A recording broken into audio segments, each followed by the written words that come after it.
Welcome to Distracted, the podcast with Angela Lockwood, the place where you will find practical brain-boosting strategies, expert insights, and real-life stories to help busy brains thrive in the age of distraction. Let's go. Welcome to the first episode of 2025 here on Distracted. I'm Angela Lockwood and I am back. I have just had 5 weeks holiday, but 4 weeks of those was traveling to Hawaii and Canada. And I am so feeling, that post-holiday beautiful rest and making sure that, we don't jump straight into the speed of all the work that's waiting for us. But who am I kidding?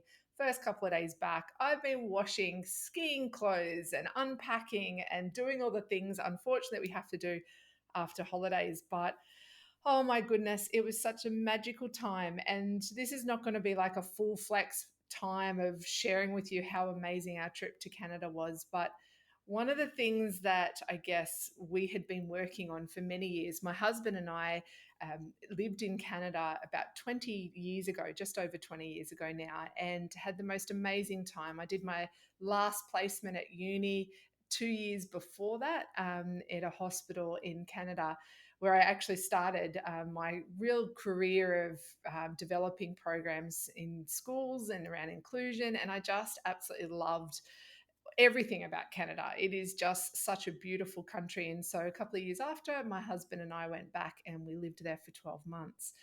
And I think about 19 and a half years, we've been talking about going back there and visiting. And then when we had kids, of course, life got in the way. And we just always talked about what it would be like to go back and have time in Canada, to see everybody in Canada, but also to take the kids back and to show them, they're always hearing us talking about all of our experiences.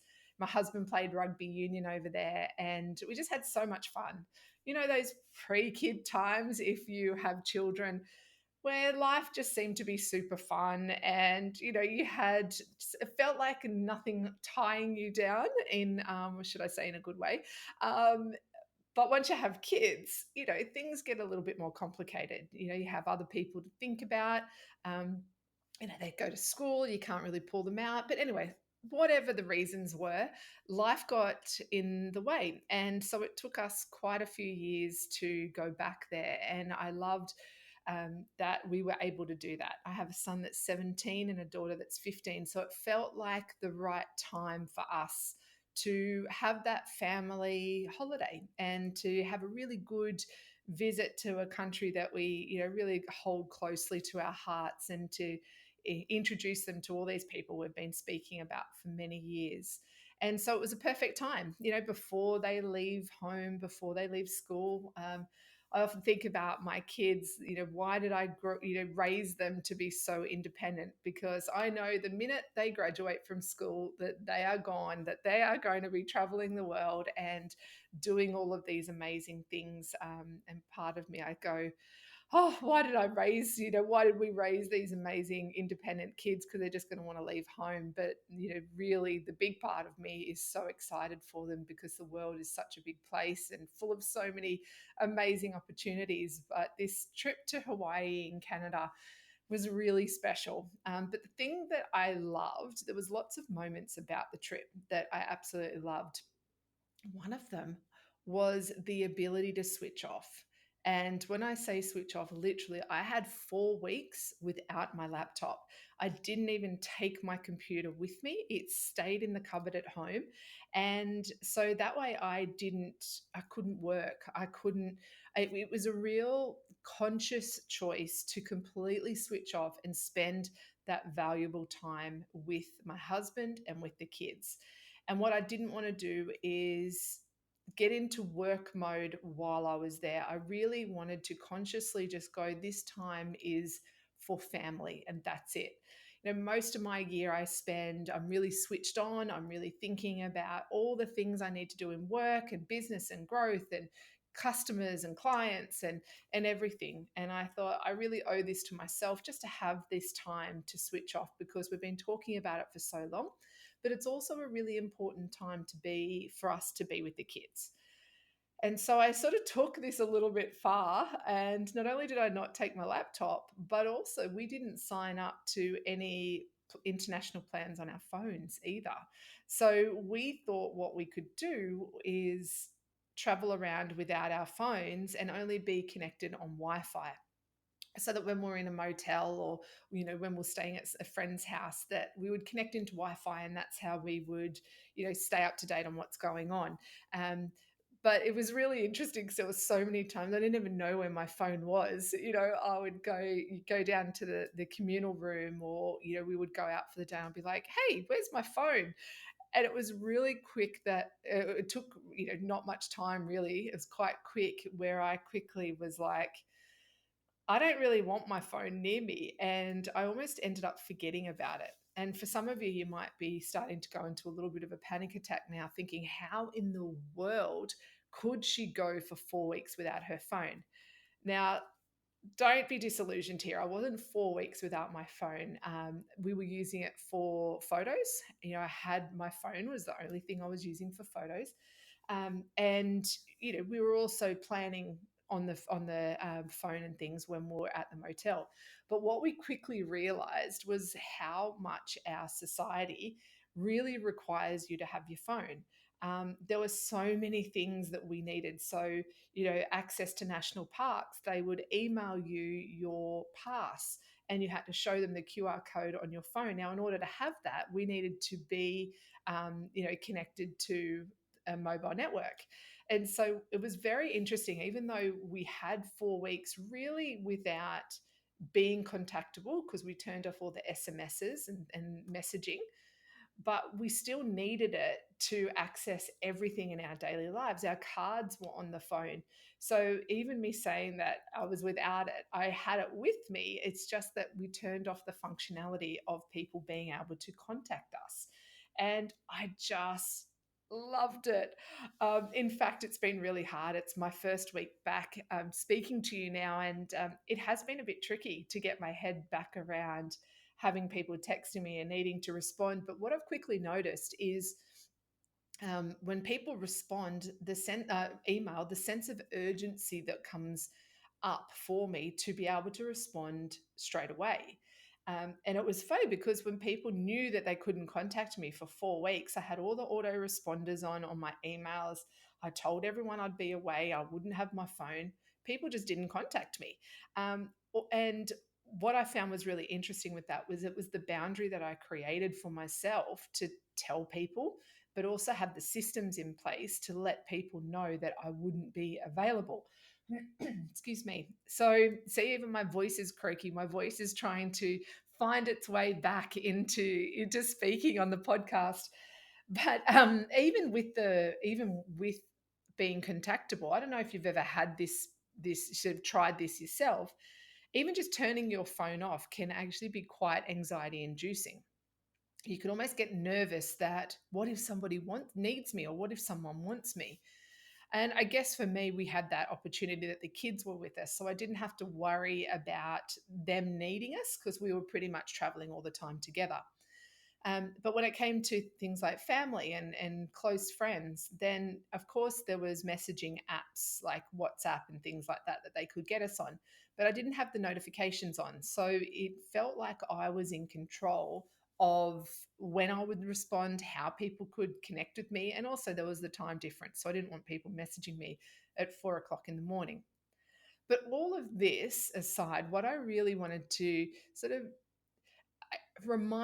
friendly remind you, alert you to over the course of this new year is keep in mind that if you are feeling overwhelmed, constantly connected with people, never feeling like you have calm in your life, that you do actually have the ability to control what inputs come into your life. Yes, you can't, most of the time, you can't switch off for 4 weeks and tell everyone not to contact you. But there are definite ways that you can create boundaries in your life to minimize the intrusion that often we're feeling now, particularly with being constantly contactable. So I just want you to have a think about what is it that this year you're wanting to achieve? What is it? It might be a different energy that you want over the course of this year, or it might be that there are things that you're wanting to work on this year that really have a lot of meaning for you. What are some of those things that you're wanting to do this year? And think about, how can I create boundaries around those intrusions in my life so that the likelihood of me achieving that is a lot higher. So if you feel like you're constantly bombarded by emails, what boundaries could you create around that email use or email access that'll make you feel like you're not constantly getting hit by them, but you're responding in a way that puts you in control?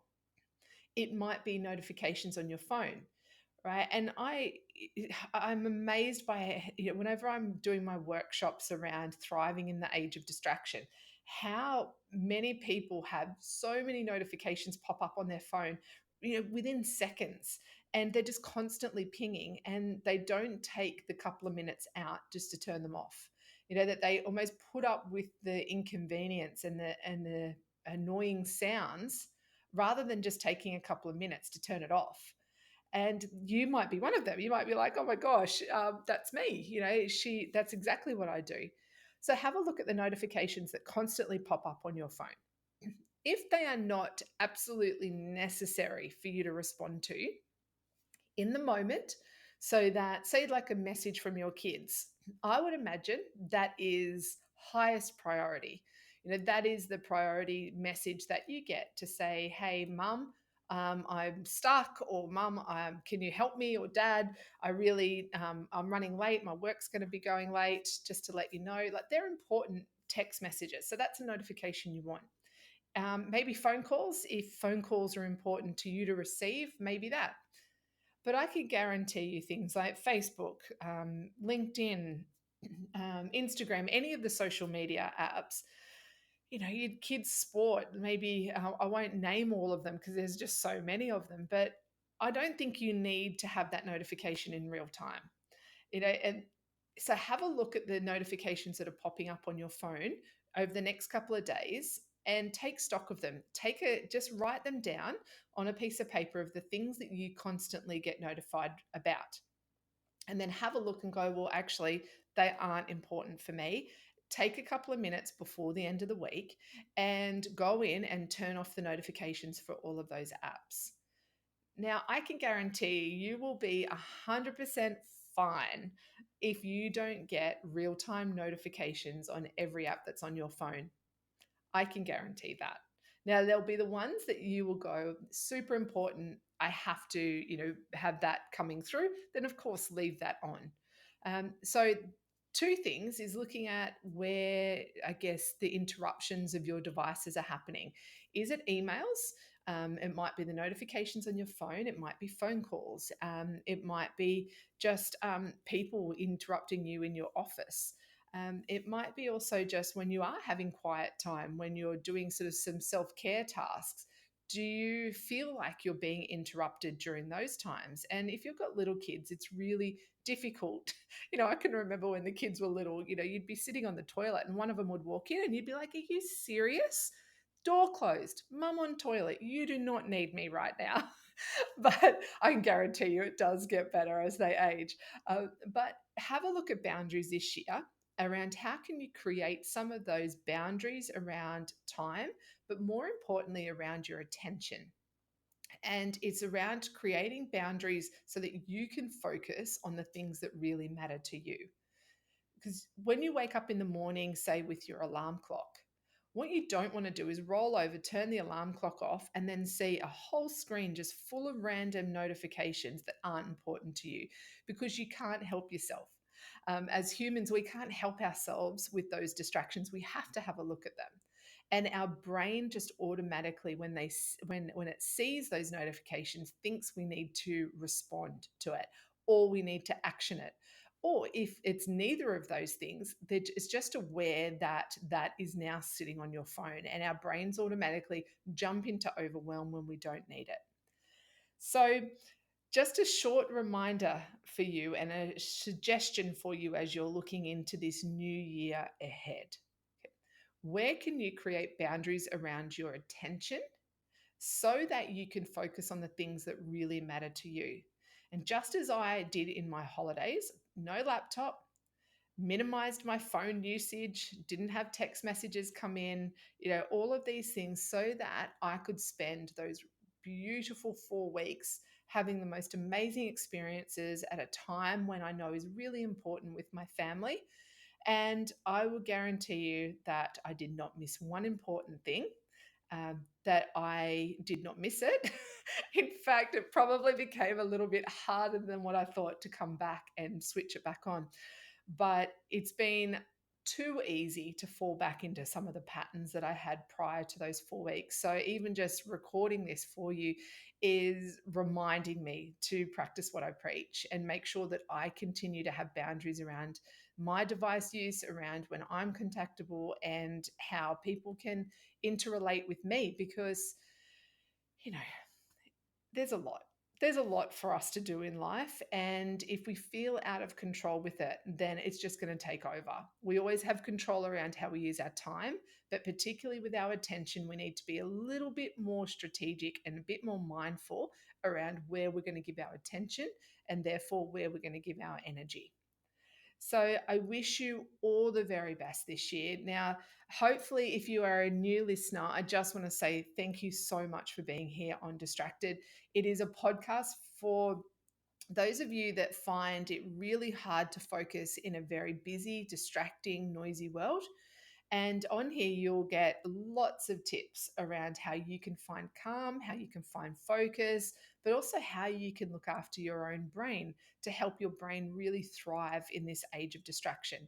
And they're not just episodes with me. I also get really amazing guests on here who are leaders in this field to give you information and insights into how you can best focus in the age of distraction. And I absolutely loved bringing Distracted to you last year. This year will be no different. It's going to be a weekly episode podcast. So that's a challenge in itself for me to stay focused on that. But I want to make sure that I keep giving you the ultimate value that you deserve, but also give you information that's really going to make a positive difference for you in your life. So if there's anything, any content that you're like, hey, I'd love to know more about that, make sure you send us a message, over at Instagram, LinkedIn, all the different socials. I won't get a notification straight away, but I will eventually get back to you. I can promise you. Or you can head over to the podcast page, which is at angelalockwood.com.au/podcast. And everything's on there, and you can get a hold of me and let me know if there's anything that you would love to hear about this year on Distracted. If you do love Distracted, and I hope you do, please like it on whatever platform that you're listening on. It's really interesting because that really helps. It helps other people know that it's a valuable podcast worth listening to. And just as I did on my trip, I can't believe how much reviews were so important because I would read it and I'd actually make decisions based on what other people were saying about the location. So I saw firsthand the value of reviews. So if you do like this podcast or even just a particular episode, please like and subscribe to the podcast. And also, I love inviting people to share with somebody, share a episode with someone you care about who you feel might get a lot of value out of listening to it because it shows them that you care and that you see them. So, I look forward to having Distracted in your world this year. And I wish you such a positive year that's full of everything that you choose. But don't forget, you are always in control of how you use your attention. It just might take a little bit of time and energy and effort to be able to craft that so that you can stay focused on the things that really matter to you. But stay tuned and I'll give you a whole lot of ways that you can do that over the year. Thanks so much, everyone, for joining me. I'm Angela Lockwood, and until next episode, you take care.